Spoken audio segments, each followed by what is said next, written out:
আমি আজকে আপনাদের সামনে যে বিষয় নিয়ে আলোচনা করব তা হচ্ছে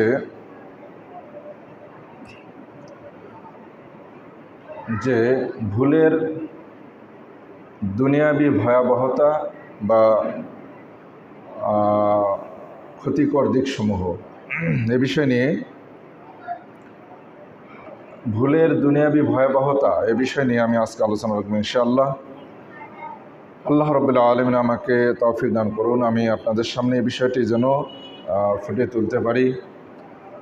আমরা আলোচনার আলোকে নসিহা গ্রহণ করব। আল্লাহ আমাদের সকলকেই যথাযথ উপদেশ নসিহা গ্রহণে তৌফিক দান করুন, আমিন। ভুলের ভয়াবহতা। আমরা পরকালীন শাস্তির মুখোমুখি হব যদি আমরা ভুলের মধ্যে থেকে যাই, যদি তওবা না করি। এ বিষয়টি আমরা সকলেই জানি।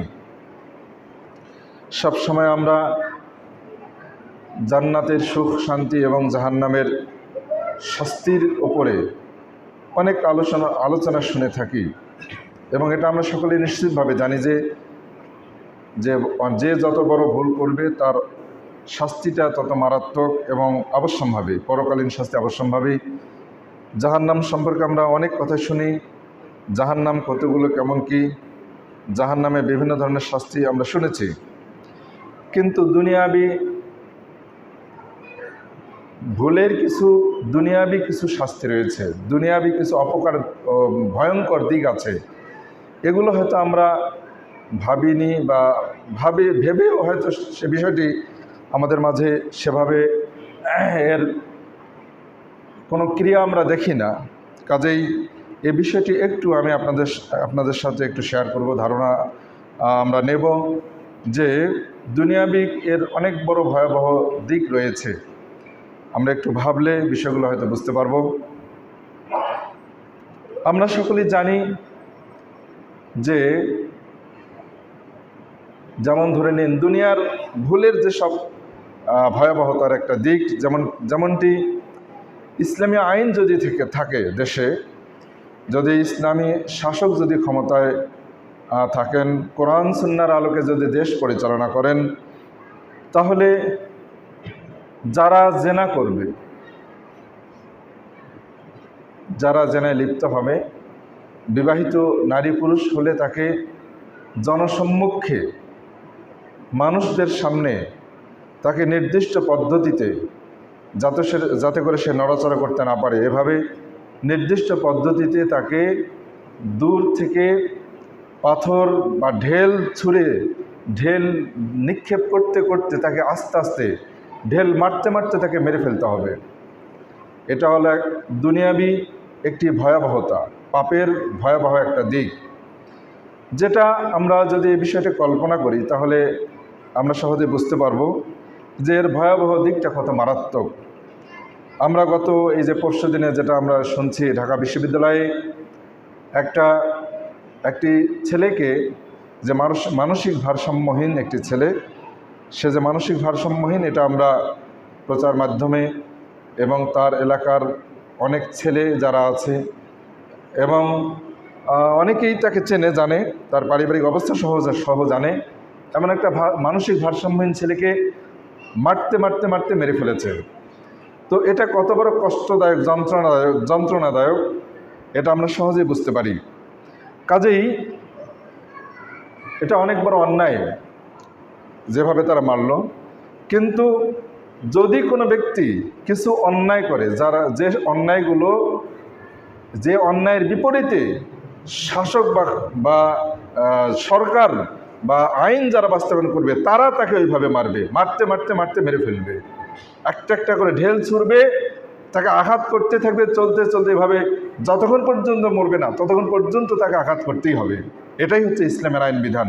দুনিয়াবি একটা ভয়াবহ দিক, এটা আল্লাহ রাব্বুল আলামিন তিনি এটি স্পষ্ট এই বিষয়টি বলেছেন। আমরা এই বিষয়টি চিন্তা করি তাহলে বুঝতে পারবো যে পাপের ভয়াবহতা কত মারাত্মক, দুনিয়াবি ভয়াবহতা। এছাড়াও এরকম আরও দণ্ডবিধি রয়েছে, যেমন যদি কেউ জেনার মিথ্যা অপবাদ দেয়, যারা জেনা করেনি এমন মিথ্যা অপবাদ দানকারীকে আল্লাহ রাব্বুল আলামিন সূরা নূরের মধ্যেই বলেছেন যে তাদেরকে ফাজলিদুহুম সামানিনা জালদাহ, তাদেরকে 80টা লাঠি দিয়ে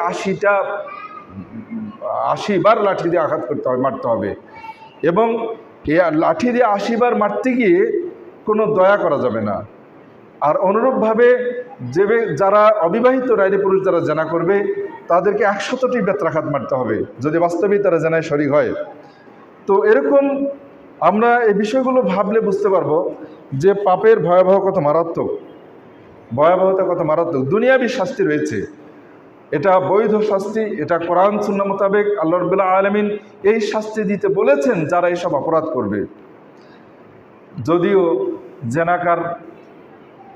যদিও হয়তো আজকে বর্তমানে আমাদের দেশে বা বিভিন্ন জায়গায় ইসলামী আইন না থাকার কারণে হয়তো এই ধরনের অপরাধীরা ছাড় পেয়ে যাচ্ছে।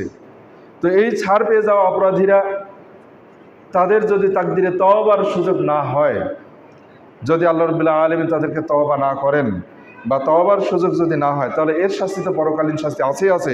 কিন্তু দুনিয়াবী ভয়াবহতা দিক এখানে রয়েছে।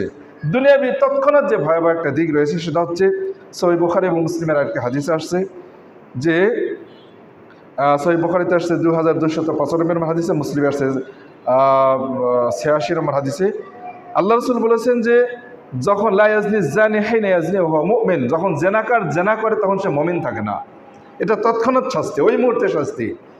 যে জেনাকার যখন জেনা করে তখন সে মুমিন নয়, তার মধ্যে ঈমান থাকে না। ঠিক একইভাবে আল্লাহ রাসূল বলেছেন ওয়ালা ইয়াশরাবুল খামরা হিনা ইয়াশরাব, যে ব্যক্তি মদ পান করে, নেশাজাত দ্রব্য পান করে, সে যখন নেশাজাত দ্রব্য গ্রহণ করে তখন সে মুমিন নয়, ওই মুহূর্তে সে ঈমান শূন্য। একইভাবে আল্লাহ রাসূল বলেছেন ওয়ালা ইয়াসরিকু হিনা ইয়াসরিক ওয়া হুয়া মুমিন, একইভাবে যে চুরি করা অবস্থায় সে মুমিন থাকে না, তার মধ্যে ঈমান থাকে না। এটা তৎক্ষণাৎ শাস্তি, ওই মুহূর্তে শাস্তি। জেনা অবস্থায় যদি কেউ মারা যায়, জেনার মদ পান অবস্থায় মারা যায়, মদ পান অবস্থায় মাতাল হয়ে গিয়ে অনেক সময় অনেক অঘটন ঘটছে আমাদের দেশে, আমাদের কাছে এই বিষয়গুলো অজানা নয়। ঠিক চুরি করতে গিয়ে যদি কোনো ব্যক্তি মারা যায়, এই যে বেঈমান অবস্থায়, ঈমান হারা অবস্থায় তৎক্ষণাৎ শাস্তি, ওই মুহূর্তে শাস্তি, দুনিয়াবী শাস্তি। যে যখন এই অপরাধগুলো কোনো ব্যক্তি করবে তার মধ্যে ঈমান নাই, এই কথাটি আল্লাহ রাসূল বলেছেন। যে ব্যক্তি জেনা করে, সে যখন জেনা করে তখন সে মুমিন অবস্থায় নয়। ঠিক অনুরূপভাবে যে মদ পান করে সে মুমিন অবস্থায় মদ পান করে এমনটা নয়, আর যে চুরি করে সে মুমিন অবস্থায় চুরি করে এমনটা নয়। কাজেই একইভাবে যারা ছিনতাই করে, ডাকাতি করে, এই হাদিসে আল্লাহ রাসূল বলছেন যারা ছিনতাই করে, ডাকাতি করে, ছিনতাই এবং ডাকাতি অবস্থায় সে মুমিন থাকে না। হাদিসের আলোকে আমরা দুনিয়াবী শাস্তির বিষয়গুলো আমরা ভাবছি যে এই অপরাধগুলো এমন যে সাথে সাথে এর ফলাফল রয়েছে, তৎক্ষণাৎ ফলাফল। আজকে আমাদের দেশে যদি ইসলামী আইন বাস্তবায়ন নাই, তারপরেও যারা এই কাজগুলো করছে, জেনার সরাসরি বর্তমান আমাদের দেশে মদ পান তো আছেই, নেশাজাত দ্রব্য গ্রহণ তো আছেই, অনেকে প্রকাশ্যে গ্রহণ করছে, অনেকে অপ্রকাশ্যে। কেউ নেশাজাত দ্রব্য যেটা বাস্তব আমরা যেগুলো মনে করি যে নেশাজাত একেবারে মদের বোতলে সেই পান করছে, আবার কেউ মদের নামে যেগুলো চলছে এবং মদের কাছাকাছি যেগুলো, যেমন ধরে নিন ধূমপান অনেকে করছি, গুল গ্রহণ করছি, এই জাতীয় তামাক, এই জাতীয় যে জিনিসগুলো আমরা গ্রহণ করছি, এগুলো ঈমানদার অবস্থায় কখন এগুলো কেউ গ্রহণ করতে পারে না। কাজেই যারা এগুলো অনবরত এগুলোর উপরে আছে, ওই মুহূর্তে তৎক্ষণাৎ একটা সে শাস্তির উপরে আছে, কি সে ঈমানদার নয়, সে বেঈমান অবস্থা আছে। কাজেই আমরা এই বিষয়গুলো একটু ভাববো যে অপরাধের শাস্তি তৎক্ষণাৎ শাস্তি আছে, এর ওই মুহূর্তে নগদ যেটা। তো আমরা তো পরকালে শাস্তি হবে কি হবে না, বা জান্নাতেও যেতে পারি, এই ধরনের একটা আমরা আশায় রয়েছি।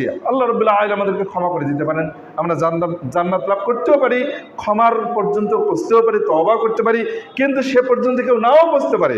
কাজেই এর ভয়াবহতা অনেক, দুনিয়াতে নগদ শাস্তি রয়েছে। ঠিক অনুরূপভাবে আমরা হত্যাকাণ্ডের ব্যাপারে আমি এই বিষয়ে আলোচনা করতে গিয়ে কয়েক জুমা নিয়ে আমি বলেছিলাম, মিথ্যা অন্যায়ভাবে হত্যাকাণ্ড যদি ঘটে যায়, যদি অন্যায়ভাবে কেউ কাউকে অন্যায়ভাবে হত্যা করে, তাহলে হত্যার বিনিময়ে হত্যা, কেসাস, হত্যার বিনিময়ে হত্যা তাকে করতে হবে।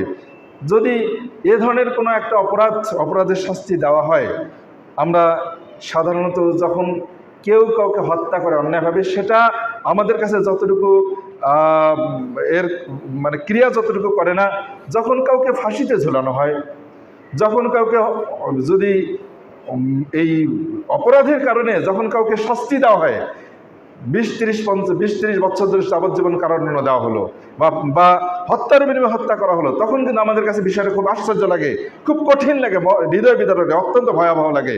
যেমন ধরে নিন, এই যে ঢাকা বিশ্ববিদ্যালয়ে যে ঘটনাটা ঘটলো, যে ছেলেগুলো এ যাবত আমি যেটা সংবাদে দেখলাম 5 জনকে ধরেছে, যে ছেলেগুলো এই ঘটনাটা ঘটিয়েছে তারা ঝোঁকে এই কাজগুলো করেছে, তারা বুঝতে পারেনি যে এই অপরাধটা এত ভয়ঙ্কর হয়ে যাবে, এটা এত বড় একটা অবস্থায় চলে যাবে। তো দেখুন, ওই ছেলেগুলো সবাই কিন্তু মেধাবী ছাত্র, তারা আমাদের কোনো ভালো ভালো পরিবারের ছেলে সন্তান, তারা সেখানে দেশের সর্বোচ্চ একটা বিদ্যাপীঠে পড়াশোনা করার সুযোগ পেয়েছে, কিন্তু তাদের কিছু ভুলের কারণে আজকে এত বড় একটা অপরাধে ঘটে গেল তাদের দ্বারা, একটা ভুলে পড়ে গেল, যে ভুলের কারণে তাদের জীবনটা অত্যন্ত দুঃসহনীয় হয়ে গেল। এবং তাদের পরিবারের অবস্থাগুলো কি আমরা একটু চিন্তা করে ভাবি, তাদের বাবা মারা তাদেরকে এই পর্যন্ত ঢাকা বিশ্ববিদ্যালয় পৌঁছানো পর্যন্ত তাদের পেছনে খরচাদি করেছে। তাদের বাবা মারা বিশাল আশা নিয়ে আছে যে আমাদের ছেলেমেয়েরা পড়াশোনা শেষ করে একটা কোনো অবস্থায় যাবে। আজকে তাদের পরিবারের অবস্থাটা একটু চিন্তা করুন। দেখুন, দুনিয়ার পাপের তৎক্ষণাৎ যে একটা ভয়াবহ দিক, আমরা এই বিষয়টা কল্পনা করলে বুঝতে পারবো। আল্লাহ আমাদেরকে এরকম ভয়ঙ্কর দিকগুলো থেকে, ভয়ঙ্কর দিকগুলো ভেবে দুনিয়াতে এ ধরনের অপরাধ থেকে দূরে থাকার আল্লাহ আমাদের তৌফিক দান করে, সকল বলে আমিন। এরকম একইভাবে ধরে নিন যে চোরের চুরি আর কি, দেশে ইসলামী আইন যদি থাকে তাহলে এই বিধানগুলো অবশ্যই বাস্তবায়ন হতো। আমরা সবসময় এই মেম্বার থেকে আমি আওয়াজ তুলি, আমি শাসকদেরকে অনুরোধ করি, আমরা মুসলিম প্রধান দেশ হিসেবে আমাদের উচিত, আমাদের শাসকদের উচিত আমাদের দেশে ইসলামী আইন বাস্তবায়ন করা সকলের কর্তব্য, বিশেষ করে শাসকদের কর্তব্য, তাদের উচিত। আমরা ইসলামী আইনের শাসনে থাকতে চাই। আল্লাহ আমাদেরকে শাসকদেরকে সুবুদ্ধি সুজ্ঞান দান করুন বলে আমিন। কাজেই মনে করে নিন, কোনো চোর চুরি করলো, আল্লাহ রাব্বুল আলামিন কোরআনে বলেছেন, আস-সারিকু ফাকতাউ আইদিয়াহুমা, চোর এবং চুরনির হাত কেটে দাও। চোর তো আছেই আমাদের দেশে, চোর ধরা পড়ছে, কত চোর ধরা পড়ছে, তারা হয়তো জেলে কিছুদিন সাময়িক থাকছে, আবার বের আসছে। তো চোরদের যে উপযুক্ত শাস্তি, কোরআনে যে শাস্তি রয়েছে, সেই শাস্তি কিন্তু তাদের জন্য বাস্তবায়ন হচ্ছে না। যদি চোরের ওই শাস্তি বাস্তবায়ন হতো, চোরের যদি হাত কেটে দেওয়া হতো, ওই কাটা হাত নিয়ে সারাটা সমাজে দেশে সে বসবাস করতে থাকতো, আজীবন কাটা হাত নিয়ে সে ঘুরে বেড়াতো মানুষের সামনে। ইন্না লিল্লাহ, কতবার একটা ভয়ঙ্কর দিক কিনা, লজ্জাস্কর বিষয়। এবং ওই জিনিসটি, ওই হাত কাটা, ওই চোরকে দেখা, ওই যদিও সে তওবা করেছে, আল্লাহ রাব্বুল আলামিন এই যাদের উপর দণ্ডবিধি প্রয়োগ করা হয়, এই দণ্ডবিধি প্রয়োগের পর যদি সে অনুতপ্ত হয়, আল্লাহর কাছে তওবা করে, আল্লাহ রাব্বুল আলামিন তার এই চুরির শাস্তিকে পরকালে তাকে দেবেন না, জেনাকারের শাস্তি আর পরকালে তাকে দেবেন না, যদি সে অনুতপ্ত হয়।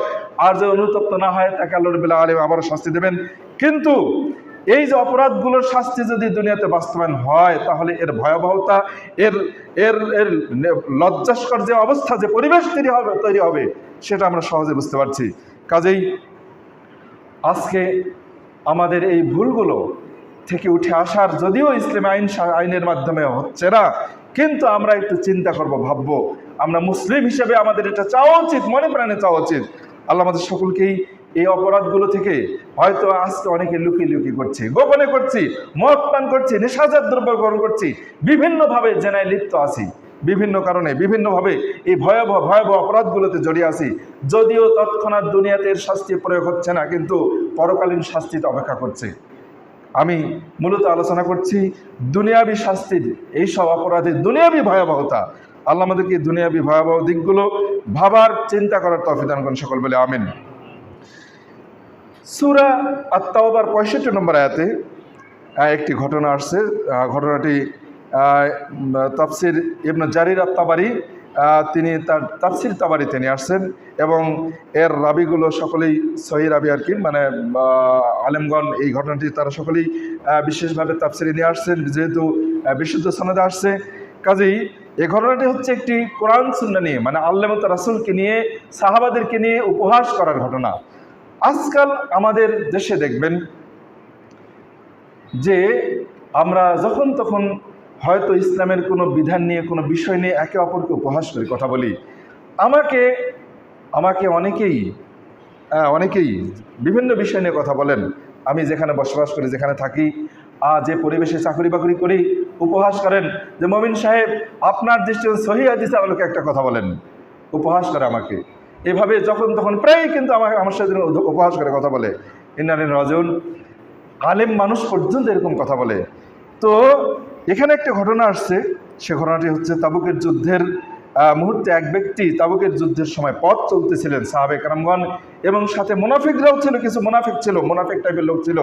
সেই মুনাফিক একজন রাস্তা হাঁটতে হাঁটতে সে বলতেছিল যে এই যে মোহাম্মদ তার সঙ্গীরা, এদের চেয়ে বড় পেটুক আর নাই, এদের চেয়ে বড় মিথ্যুক আর নাই, এবং এদের চেয়ে যুদ্ধে সবচাইতে বড় ভীরু এরা।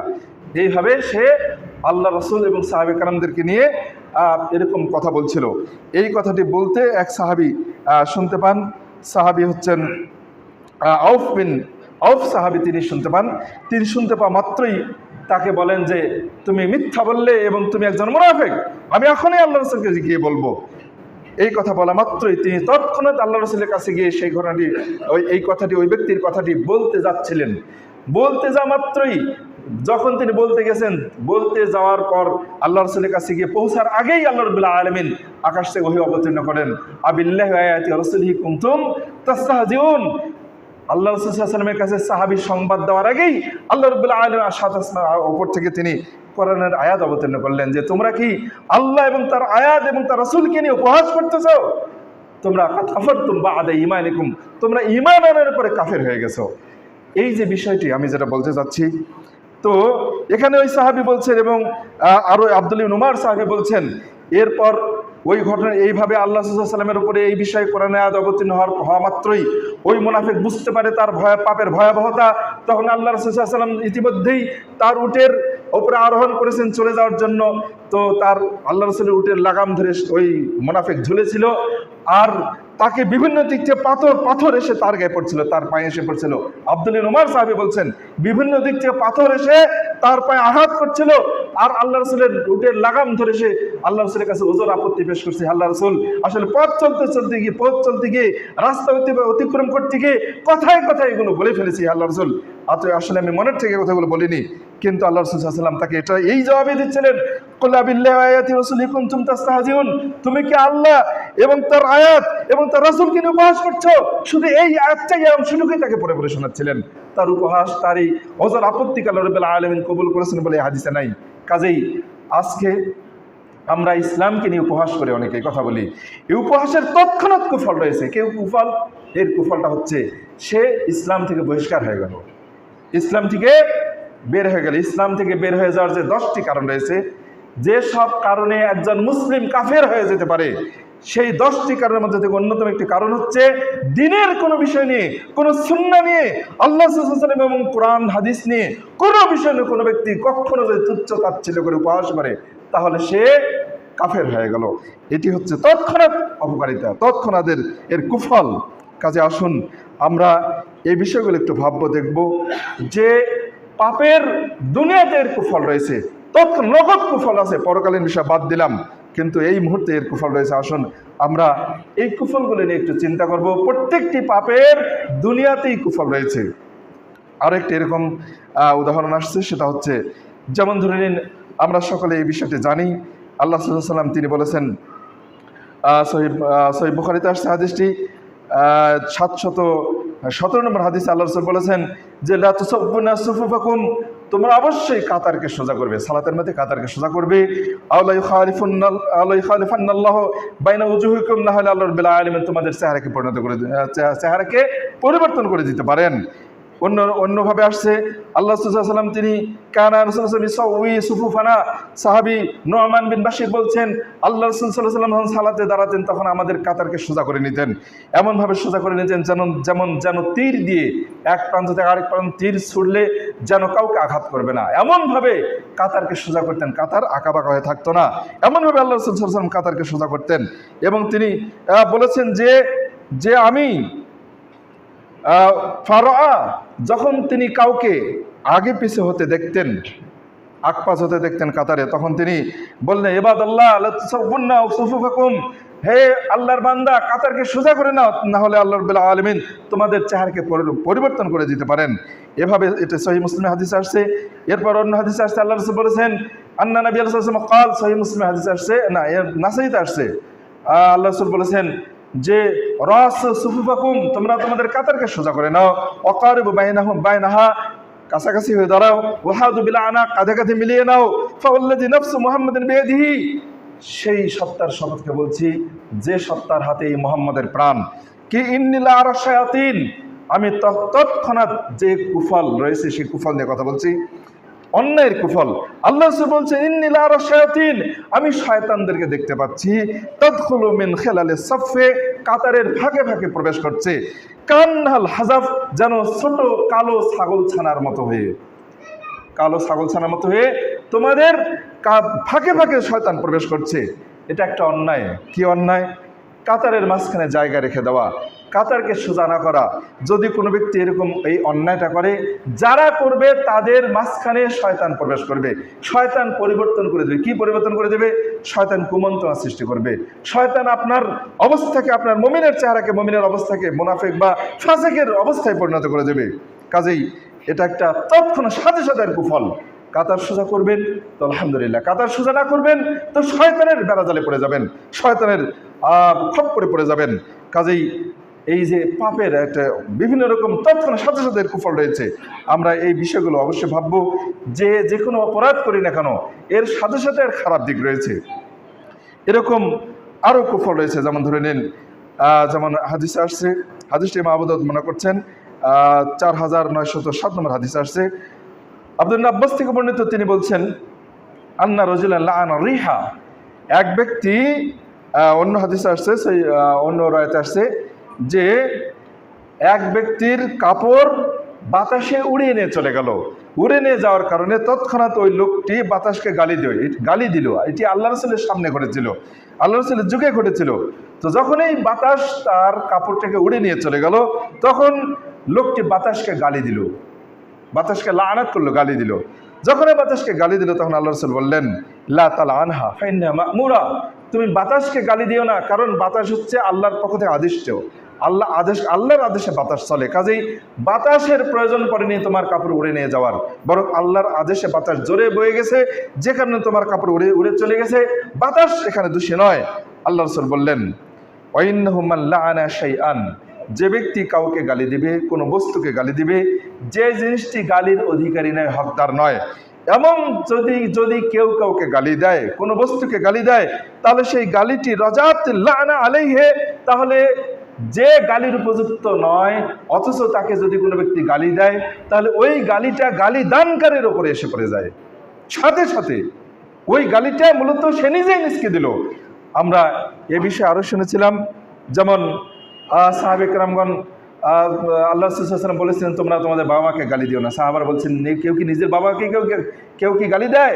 আল্লাহ রাসূল বললেন যে হ্যাঁ, অন্যের বাবা মাকে গালি দিলে তখন সে তোমার গালি শোনার কারণে সে আবার তোমার বাবা মাকে গালি দিবে, মানে তুমি আরেকজনের পিতামাতাকে গালি দেওয়ার কারণে তার দ্বারা তোমরা বাবা মাকে গালি দিয়ে নিলে।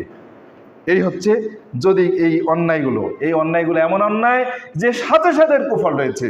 কাজেই আজকাল গালি দেওয়ার একটা বৈশিষ্ট্য আমাদের মধ্যে আছে। গালি নিয়ে আমি অনেক আগে শুধুমাত্র গালির উপরে একটি খুতবা দিয়েছিলাম। কাজেই এই অন্যায়গুলো এমন অন্যায় যে এর সাথে সাথে কুফল। আপনি নিজেই নিজকে গালি দিলেন, নিজে নিজকে লাআনাত করলেন, নিজে নিজকে অভিসম্পাত করলেন। যদি কেউ কাউকে কাফের বলে, আর যদি সে কাফের হওয়ার অধিকারী না হয়, যদি কাফের হওয়ার যোগ্য না হয়, তাহলে ওই কাফের মাসালাটি তার মাথায় এসে পড়বে, তার কাঁধে এসে পড়বে, মানে সে নিজেই কাফের হয়ে গেল। কি প্রয়োজন আছে আরেকজনকে গালি দেওয়ার? কি প্রয়োজন আছে আরেকজনকে গালি দিয়ে তার উপরে সে যদি সে সেটা যোগ্য না হয়ে থাকে, সেটার যোগ্য আপনি নিজেই হয়ে গেলেন, অথচ আপনি সেটার যোগ্য নন, কিন্তু গালি দেওয়ার কারণে হয়ে গেলেন। কাজেই এই যে পাপগুলোর এর কুফল তৎক্ষণাৎ সাথে সাথে আপনার উপরে এসে পড়ে যাবে। এরকম আরো দৃষ্টান্ত আমরা বলতে পারি, এরকম অসংখ্য দৃষ্টান্ত রয়েছে। এই স্বল্প সময়ে যতটুকু পারে ইনশাআল্লাহ। আল্লাহ সাল্লাল্লাহু আলাইহি ওয়াসাল্লাম যেমন সহিহ বুখারীতে হাদিস আসছে, আব্দুর রহমান বিন আবু বাকরা সাহাবী থেকে বর্ণিত, তিনি তার বাবা থেকে মনে করছেন যে এক ব্যক্তি আসনা রজুল আলা রাজুলিন, এক ব্যক্তি নবী সাল্লাল্লাহু আলাইহি ওয়াসাল্লামের সামনে আরেকজনের প্রশংসা করলো।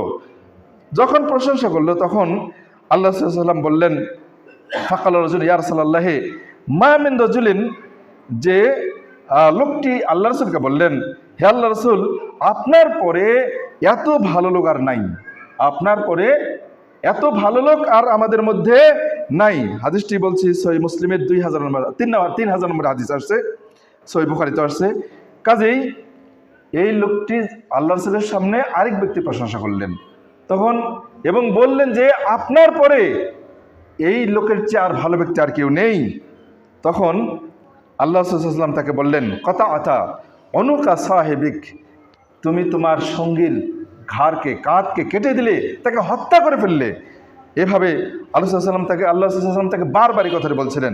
সুম্মা ক্বালা মান কানা মিনকুম, আল্লাহ এরপর বললেন, তোমাদের মধ্যে যদি কেউ কারোর প্রশংসা করতেই চায় তাহলে সেজন্য বলে আহসিবু ফুলানান আল্লাহ হাসিবহু, আমি অমুককে এরকম মনে করি যে হয়তো তার মধ্যে এই ভালো গুণটা আছে, তবে আল্লাহ রাব্বুল আলামিন তার ব্যাপারে সত্যটা আল্লাহ রাব্বুল আলামিন ভালো জানেন, আল্লাহ রাব্বুল আলামিন ভালো হিসাব রাখেন।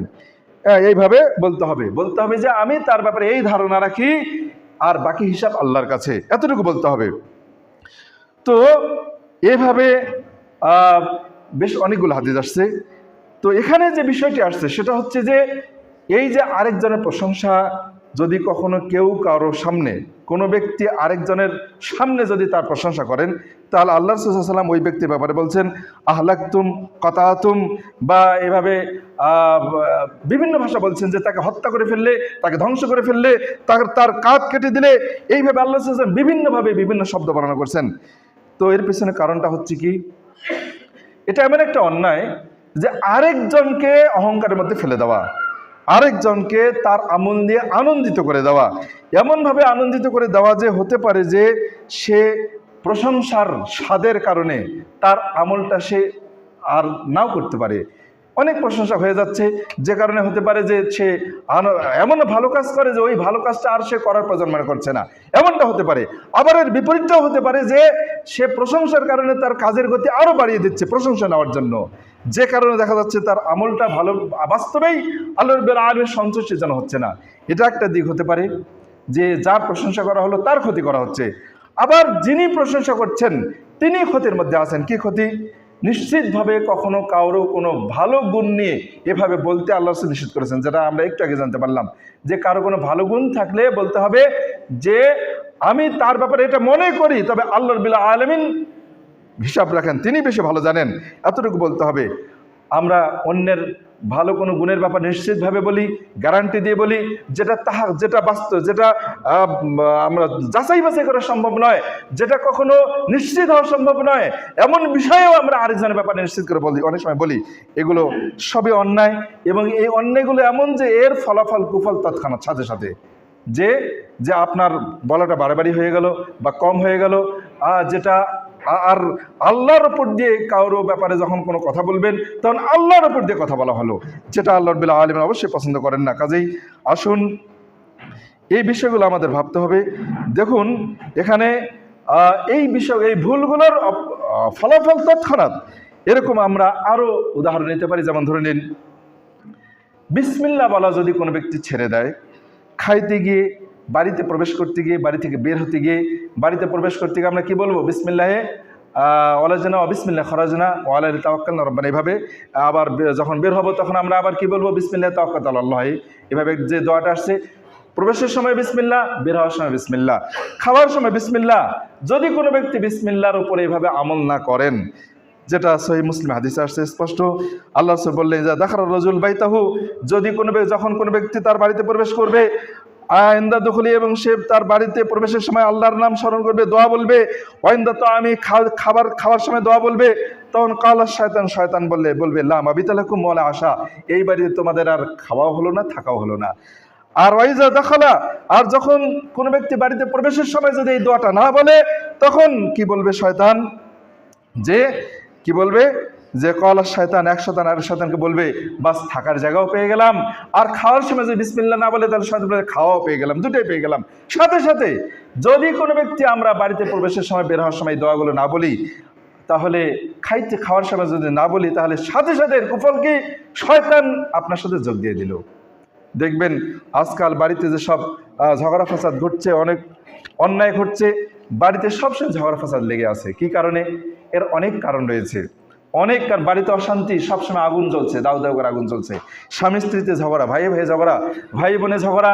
এর পেছনে অনেক কারণ রয়েছে। তার মধ্যে একটি কারণ হচ্ছে যে কোরআন সুন্নাহর উপরে আমল না করা। শয়তান সবসময় বাড়িতে অবস্থান করছে। কি কারণে অবস্থান করছে? শয়তানকে বাড়িতে প্রবেশের সুযোগ করে দিয়েছি, অনুমতি দিয়েছি, বিসমিল্লাহ বলি না, হাদিসের উপরে আমল করি না, দোয়া বলি না।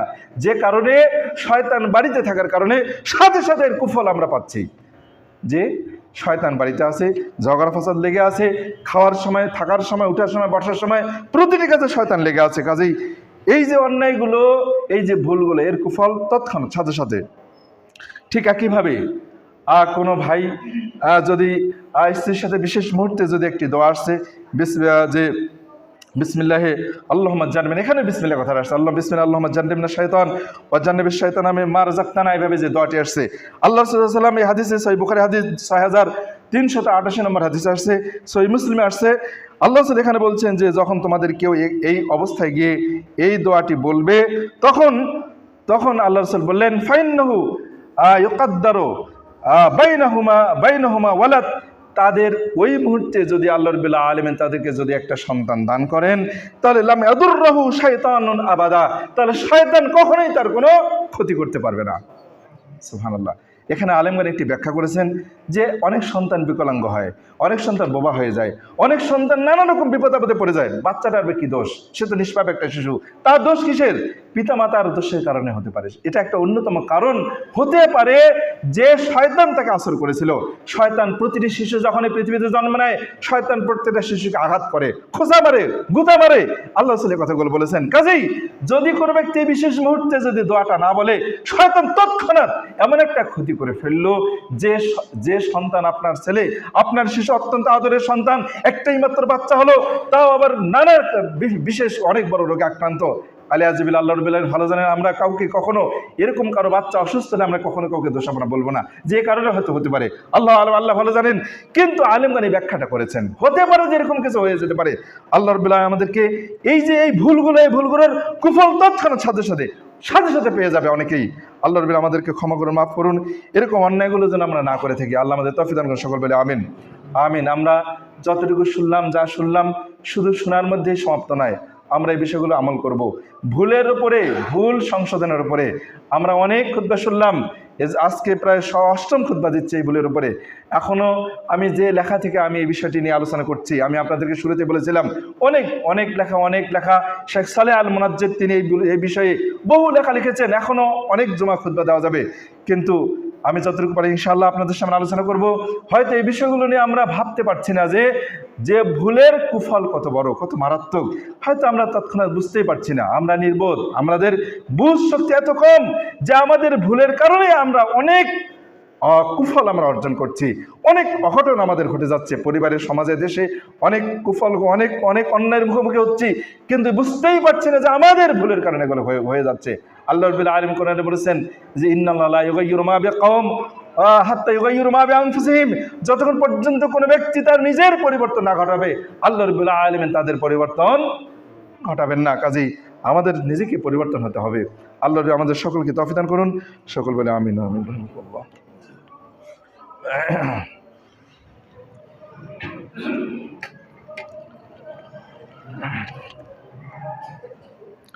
نحمد ونصلي على رسوله الكريم، أما بعد فأعوذ بالله بسم الله الرحمن الرحيم. إن الله وملائكته يصلون على النبي الذين آمنوا صلوا عليه وسلم تسليما. اللهم صل على محمد وعلى آل محمد كما صليت على إبراهيم وعلى آل إبراهيم إنك حميد مجيد. اللهم بارك على محمد وعلى آل محمد كما باركت على إبراهيم وعلى آل إبراهيم إنك حميد مجيد. اللهم اغفر لنا وللمؤمنين والمؤمنات والمسلمين والمسلمات وألف بين قلوبهم واصلح ذات بينهم وانصرهم على عدوهم. اللهم من عليك كفرة الذين يصدون عن سبيلك ويقاتلون أولياءك. اللهم خالف عن كلماتهم وزلزل أقدامهم وأنزل بهم بأسك الذي لا ترد عن القوم المجرمين. آمين. আমাদের কাছে দুই ভাই দোয়া চেয়েছেন। এক ভাই তার একজন তার শালিকার মেয়ে অসুস্থ, আর একজনের তিনি অসুস্থ, ক্যান্সারে প্রায় আক্রান্ত আর কি। আমরা তাদের জন্য দোয়া করবো। আল্লাহ রাব্বুল আলামিন তাদেরকে সুস্থতা দান করুন, তাদেরকে পরিপূর্ণ সুস্থতা দান করুন, তাদের জীবনের সব ভুল ত্রুটিকে আল্লাহ রাব্বুল ক্ষমা করে দিন বলে আমিন। আমাদের মধ্যে আরও যারা অসুস্থ, আল্লাহ সকলকে সুস্থতা দান করুন। আমরা সকলের জন্য আল্লাহর কাছে দোয়া করি। আল্লাহুম্মা আযহিল বাস রাব্বান নাস ওয়াশফি আনতা শাফি লা শিফা ইল্লা শিফাউকা শিফাআন লিগায়রি সাকামা। আমাদের অতীত জীবনের সব ভুল ত্রুটিকে আল্লাহ রাব্বুল আলামিন আমাদেরকে ক্ষমা করে দিন। আমাদের অন্যায়গুলো থেকে আমাদেরকে বিরত থাকতে তৌফিক দান করুন। এখনও যারা আমরা অনেকেই বিভিন্ন অন্যায় জড়ে আছি, হে আল্লাহ সেই অন্যায়গুলো থেকে উঠে আসার তৌফিক দান করুন। আমরা এই যে নেশাজাত দ্রব্য নিয়ে যতটুকু শুনলাম, অনেকে আমি যতটুকু জানি এই মসজিদে আমরা উঠে বসা করি, অথচ আমরা এখনও অনেকেই গুল খাই, গুল ব্যবহার করি, ধূমপান করি। আমরা এই যে বড় বড় অন্যায়গুলো করি, এগুলো অত্যন্ত ভয়ঙ্কর। পান খেতে, পান সুপারি এগুলো খাওয়া নিয়ে তো অবশ্যই আলেমদের মধ্যে দ্বিমত রয়েছে, কিন্তু জর্দা তো অবশ্যই হারাম, নেশাজাত দ্রব্য এটি। এগুলো খেলে আমরা একটু আগে হাদিসে শুনলাম যে তার ইমান থাকে না। আমরা কখনো এই ধরনের অন্যায় জড়িয়ে যাব না। আল্লাহ আমাদের তৌফিক দান করুন, এই অন্যায়গুলো থেকে বিরত হতে তৌফিক দান করুন। আমরা এই যে অন্যায়গুলো করছি, অন্যায়কে অন্যায় হিসেবে চিহ্নিত করতে পারছি না, বুঝতে পারছি না। হে আল্লাহ আমাদের এই অজ্ঞতা, আমাদের এই বুঝের অক্ষমতা, হে আল্লাহ আমাদের বুঝকে পরিপূর্ণ করে দিন। আমাদেরকে পাপ থেকে দূরে থাকা তৌফিক দান করুন, সকল বলি আমিন আমিন। হে আল্লাহ আমাদেরকে তোমার রাসূলের সুন্নাহকে আঁকড়ে ধরার তৌফিক দান করুন, আমিন। রহমাকুমুল্লাহ।